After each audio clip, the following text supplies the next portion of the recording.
Farkas Márkó. Márkó? Várjatok, hogy megyek fel én is. Várjatok. Ma szálltok le? Ja, Lúci vagyok. De valami kemény dumát ereszél le, most már Nem, nem akkor beteg vagyok, hát mondtam neki. Várjatok. Mondjad már neki, kapja be a faszom. Farkas Márkó.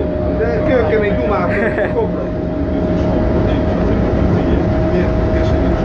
Mehet.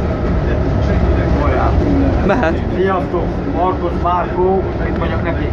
Kapja be a faszom.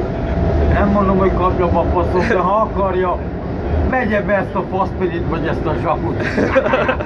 Én voltam Feri, a Hedvig a szájába teszi ezt. Nem azért beteg vagyok, de szarok rá.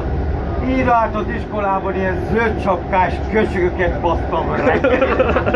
Nő, viszontlátás, viszonthallás. Ha nem tetszik a rendszer, akkor kap be még egyszer. Te faszopó, te büdös köcsög. Felnyomom a végpelet, az kihányod a faszom, te köcsög. Szia! Viszlát, te faszopó. Farkas Márkó. Amúgy a vonatos hegedbe tolat, a motoros hegedbe kocol, te buzi. Viszlát, te köcsög. Farkas Márkó, mondjad neki. Farkas Márkó, nyak a faszom. Gyűjt ki a szobját.